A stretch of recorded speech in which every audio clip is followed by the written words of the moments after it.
Good morning, good morning, good morning. Welcome to chilly November. It's a pleasure to see you all this morning. I see many new faces. So if this is your first time at our meeting, would you please stand? I'm not going to ask you to do anything else. Oh my God, take a look at that. Take a look at that. Thank you guys so much for taking the time to come out and join with us. I hope you'll find it a very enlightening meeting. Know that the reason we're here is to develop our collective voice that says, what's going on ain't quite right. What are we going to do about it? And how do we go about doing that? So this is an important first step. I thank you very much for joining us. Next group I'd like to recognize and have stand are all the veterans. Those of you like myself that are veterans, please stand. Welcome and amen to that. We thank you for your service. We're going to ask Mr. Farthing to come forward and lead us in the Pledge of Allegiance.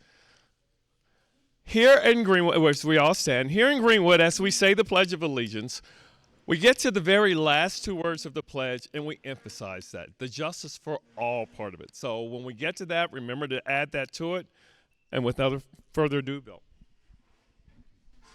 Good morning. My name is Bill Farthing. I'm a veteran of the United States Air Force, the great United States Air Force. Yes, sir. Got a buddy over here, too. I would like to emphasize, which is what he said, when we close out the Pledge of Allegiance, we add for all and really let it rip, okay? I pledge allegiance to the flag of the United States of America and to the republic for which it stands, one nation, under God, indivisible, with liberty and justice for all. Amen. So a couple of things on housekeeping. Last month we talked about each one reach one, right? Been talking about this since April, and we're going to continue to talk about that. It's very important, people. Again, we're in the mess we're in right now because not enough of us thought our votes mattered. Not enough of us thought that I could make a difference. And we're seeing in the absence of that, a lot of changes are going on that we don't agree with that are going to have lasting effects for not only our nation, but the world. So it starts with us. We have the power as voters to make this change, but we've got to get engaged. And that's what each one reach one is about. So last time we gave you a way to identify people that you would most like to influence and come up and start you down the road of coming up with a plan on how you're going to do that. I'm curious, how many of you actually have worked on that plan? How many of you, if you did, raise your hand? That's a good start. We've got to get some more hands up in there. How many of you have taken the time since April even, but certainly since last month, to start reaching out and talking to some of the people within your sphere of influence about what's going on with us right now and what we'd like to see differently? That's the encouraging part. Know that there is no magic bullet. There's no magic word that we're going to be able to say in a magic moment that's going to get this country to coalesce and come together and change things for the better. This is a one-on-one conversation that we've got to have and start having now. Holiday seasons are approaching, right? And typically we say one of the things you don't talk about at the holiday gathering is politics. Except for now, politics is life. So we need to engage. Not asking anybody to blow up your family gatherings. We've got to learn how to engage. It's not about shouting slogans at each other. It's not about being so entrenched in our positions that I can only hear what I want to hear and not what you have to hear. A lot of times in their angst and in the way that they're professing that they're going to vote, people will reveal to you what's really bothering them and what's hurting them. And a lot of times, we're only separated by nuance. We all want to just peacefully live a prosperous life. But the question becomes, what's in the way of that? And if one group has us convinced that what's blocking you is someone else versus the policies that we're putting in place, someone else versus the opportunities that we're finagling and everything else, we will never get to that point of peace that we need as a nation. So I encourage you, I ask this each month, I'm going to continue to ask this each month. One, so that we can learn from each other. And two, so that you can see others around you are starting to engage. And hopefully you will be encouraged to do that as well. I have a background in sales. I hated sales, but I have a background in sales. And I'm telling you, that's just how we've done it in the sales community as well. Whenever there's a new product or new pitch or new whatever that's coming out, you've got the early adapters, and then they start telling you some of their success stories, but more importantly, some of the pitfalls that they're running into. And you're sitting there and you go, oh, I had that same kind of thing. And collectively you figure out, well, here's how to handle that. And here's how I can handle that differently. So that then you're better prepared the next time, the next opportunity that you have to make a difference. And the last thing I will say on that is opportunities don't always come when you expect them. If you roll in, you're like, I'm going to that Democratic meeting today, there's liable to be people that are going to think this, that, and the third, you're prepared to have that conversation. But what happens when you're standing in a grocery line and someone in front of you says something that's way out there that makes absolutely no sense, and you're like, I need to challenge that. That's not a time for you to come to blows and throw down, but a well-placed, well, what do you mean, or have you thought about, can make all the difference not only to that person that's in front of you talking to you, but the people who are ear-jockeying around and listening to that as well. You have no idea how much power you have until you start casually exercising some of that power. So each one reach one is very important. It's important to us as a party. It's important to us as a nation. So I'm going to continue to keep bringing that forward to you. We'll continue to train on it as necessary. But I'm going to continue to ask you to start sharing with your peers some of the experiences that you're having so that we can all make a difference 2 Novembers from now. Good? All right.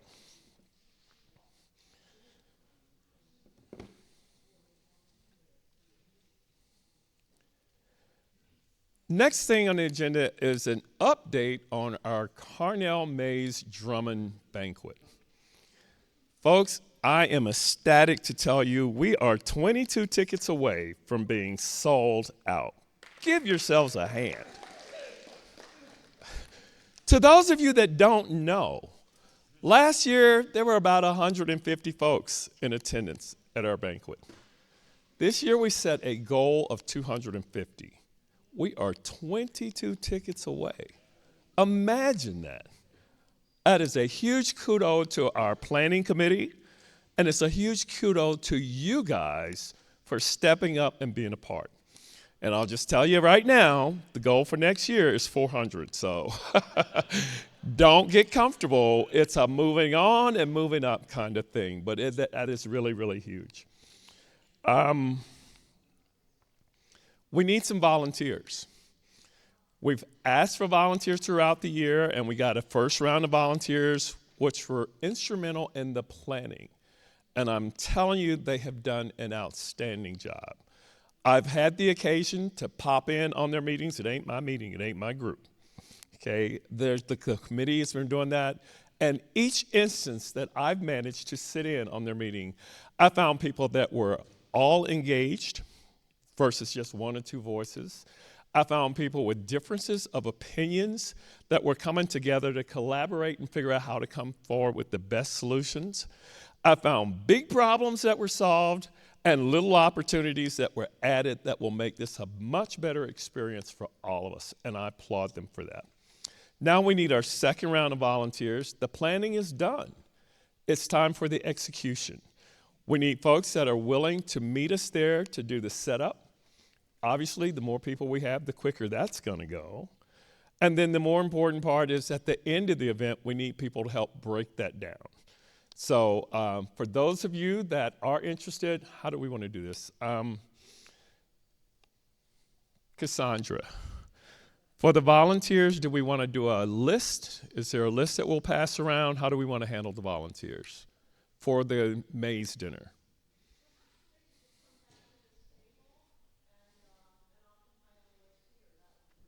Okay.